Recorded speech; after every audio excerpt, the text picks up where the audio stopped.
Tissot PRX, Tudor Black Bay Diver, Rolex Submariner. These are some of the watches that everybody talks about. The hype watches, the popular watches. But what if I told you that these hero watches from these brands aren't the only ones you should be considering?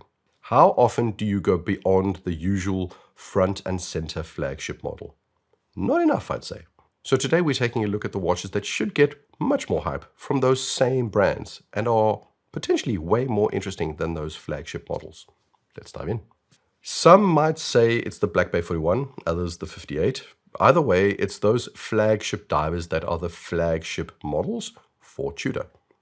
Everyday, hard-wearing premium divers, but I want you to consider the Tudor Royal. Up until recently, I haven't really liked the Royal model for a couple of reasons, but those reasons were corrected with a new version at Watches and Wonders in 2026. The sizing is just better now at 30, 36 and 40 millimeters. The movement is now not some stock-sourced movement, but chronometer-grade in-house Tudor.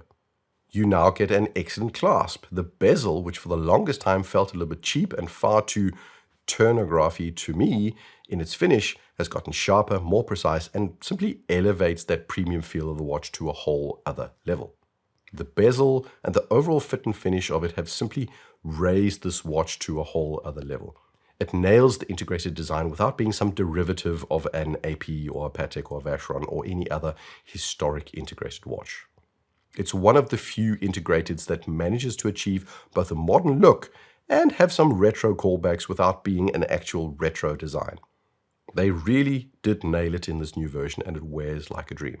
The price is also, honestly, for a Tudor, extremely reasonable for $3,675. The flagship sports watch from Longines is the Conquest. It's their alternative to the Black Bay 1, the Breitling Top Time, or the Nomus Club. It's your easy-wearing three-hander for your go-anywhere, do-anything crowd. It's well-proportioned, it's got good dials, and it's solidly put together. And it's the wrong watch to get. You have to go for the enthusiast-focused Longines Ultrachron. It's available in 37 and 40 millimeters. It comes with only one color dial, at least for the moment, and it's more than $1,000 more expensive. But 5-link premium bracelet, a more distinctive dial and case layout with sharper lugs, a rifle scope cross adorning the dial, and razor-sharp stick markers, plus the pièce de résistance, the 5 Hz, 36,000 vibration per hour, 52-hour chronometer-grade movement. Smooth sweep is usually reserved for much more expensive Grand Seikos, a single Rolex model, and Zenith models. At this price point, it's a rare find, and this overall package screams style and class. It's entirely as versatile as any other sports watch, including the Conquest. It works with a variety of other strap types, and it's got so much more personality than the regular Conquest. This style is making a comeback. I am absolutely certain of it. Another excellent option is subscribing to this channel. If you are new here or a return viewer that just hasn't subscribed yet, show your appreciation, show that you enjoy the channel, tell me that I'm doing the right things, and you do that by clicking the subscribe button. Thanks a ton. According to Breitling themselves, the Chronomat is in a lot of markets their top seller, which is no big surprise. A lot of brands see huge volumes on either their diver or their sports watch, integrated or otherwise. Breitling to this day still lean into some of the shiny of days past, and it shows on the Chronomat. It just has more flash than any competing Ingenieur, Oyster Perpetual, or Aquaterra. It's also massively distinctive with its bullet bracelet and turnable bezel. But go for the Navitimer. The Navitimer definitely also does really well for Breitling, but I feel it should be chosen even more often. And I'm going to suggest that you try the 43 or even the 46 millimeter. And I know this sounds insane, 43 or 46 millimeters in this day and age, but they wear so much smaller than you think. I was trying out some of the models not long ago, and the dealer asked me, "What size do you think you're wearing?" And I was like, "I don't know, 43? And he says to me, no, you're wearing the 46. It comes down to how the dial is packed with information. It's something about the color contrasts, and it's about the lugs. But more importantly, it's 1,000,000 times more interesting as a watch. It functions as a sports style watch, but it's so much more. It looks great on a strap, it has a solid bracelet, and you can go old school in dial colorways or you can go more premium.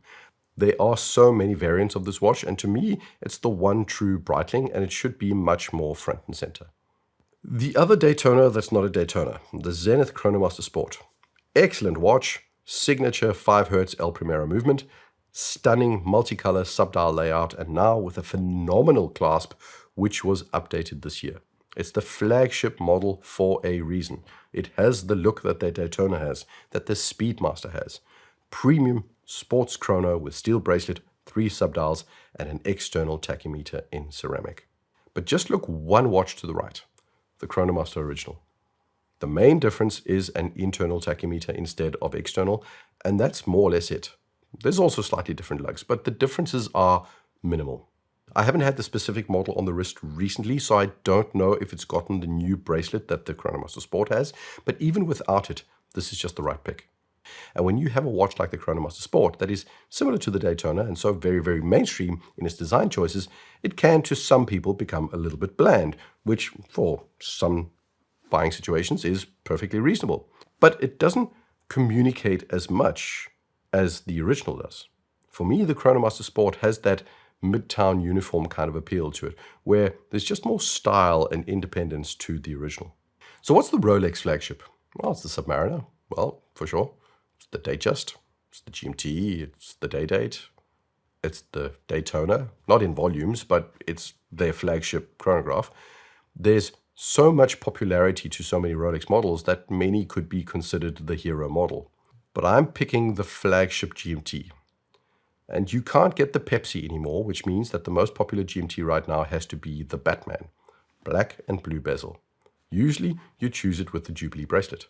It's a beautiful watch, but it's not the one you should choose. Because this is one of the rare occasions from any watch brand where there's a two-tone model that's preferable. Get the two-tone root beer GMT. Brown and black with rose gold accents. It's visually much more striking. It's visually more cohesive, and it's more versatile on NATOs and straps. Now, very rarely, if ever, do single Rolex buyers ever take off the bracelet. But they really should, because the two-tone can do black and tan and brown NATOs. It can do leather, black, brown, gray.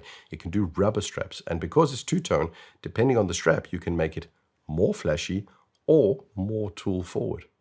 The GMT has never been a blue-collar kind of tool watch, and two-tone Everose and tool watch are not necessarily concepts that match, but this is the right choice. It is in every way the option you should consider over any of the other fully stainless steel GMT options. There are 2-3 watches that all of us YouTubers have kind of collectively agreed to praise. It's anything Casio G-Shock, it's currently the Longines Hydro Conquest, and it's the Tissot PRX. And the PRX makes sense. It's a great watch. It's got an affordable price. Together with the Tissot Baldassare, they are likely the 2 most popular Tissot models for men. They are sports watches that are stylish, easy wearing, and versatile. But a little gem that isn't for the mainstream is the Tissot le-Coultre. It's the watch I consider the Blancpain Villeret Light. It's an older, dressier, classier dress watch with a bit of Chesterfield and cigars charm. It competes visually with watches like the Tudor 1926, the Seiko Classic SPB 495, and Frederique Constant Classics models. The dial is really well executed for the price point. Hands are crisp. The guilloche style dial is detailed and has solid texture to it.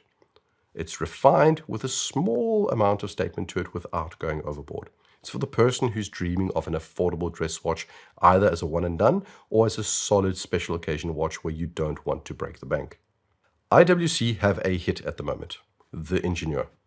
I think they knew they had something good on their hands, but I think it wildly exceeded their expectations. Despite watch enthusiasts' vocal complaints about its price point, it has continued to do really, really well. And it's no surprise, really. It's a gentle design, it's a beautiful design, and the execution of the case, the bracelet, and the dial is just next level. It deserves the flagship status that it now has. But go back a couple of years, and IWC had a different flagship model. It was the lineup that was always talked about, and it's still a phenomenal lineup.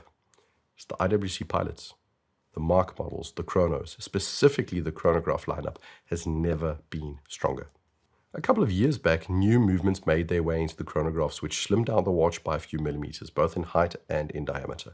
That did wonders for wearability. The new 41mm version is blessed with steel, with black, with white, with petit ponce blue, and stunning green dials. There are multiple ceramic versions, the Mojave, the Tahoe, the Woodlands, the Top Gun, and even Formula One collab versions. Steel bracelets or stellar leather aviator straps, which have got quick release mechanisms for hot swapping. They are just awesome.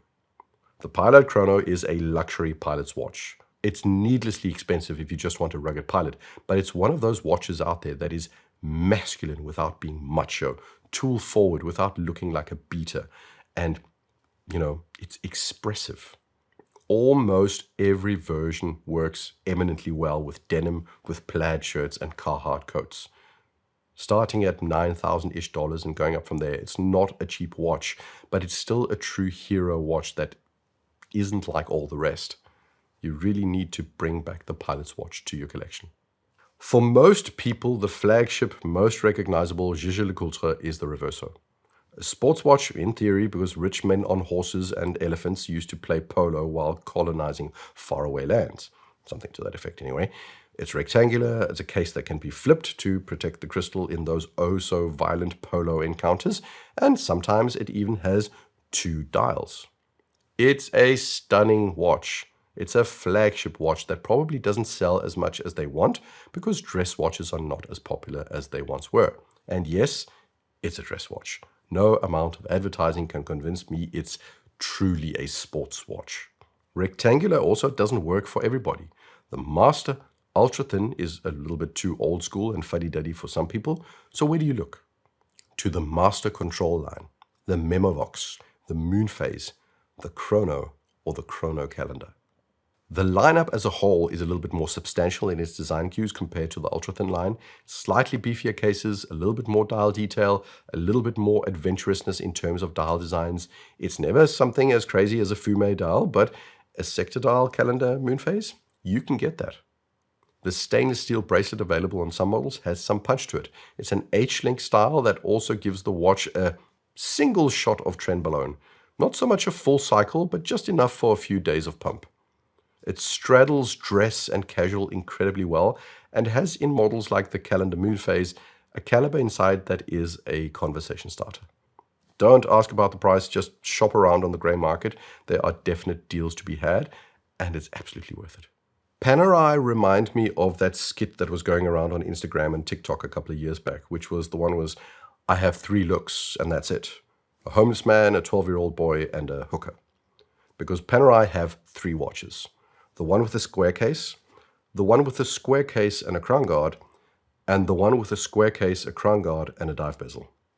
Then you can choose between a sandwich dial or not, a couple of dial colors, and approximately 400,000 different straps. The flagship is probably the Radiomir or the Luminor. Why? Because of history. In terms of pure sales numbers, it's likely the Luminor lineup. Dude bros of the early 2000s and modern men contemplating emigrating to the great state of Florida and the city of Miami likely still see the Luminor as the OG Panerai. I own one myself, 44mm of oversized, top-heavy goodness.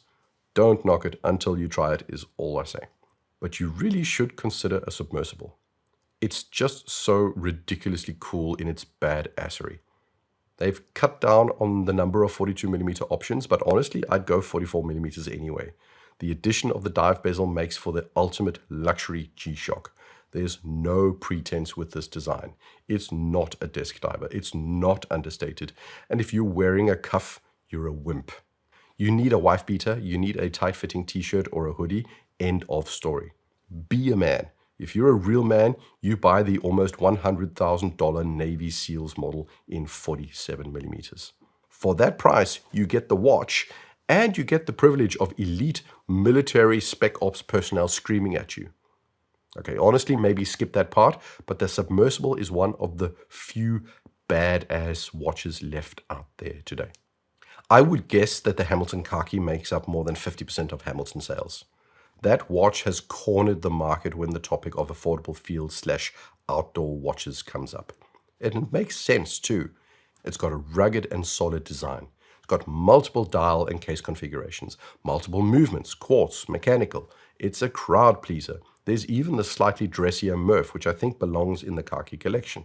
But what I would like to draw your attention to is the Hamilton Intramatic, a 2 subdial chronograph similar to a Breitling Top Time or a Tag Heuer Skipper. This is an old school driver's chronograph. It's got none of that sports chrono BS we see in the ever popular, also to me, Speedies, Daytonas and Chronomaster Sports.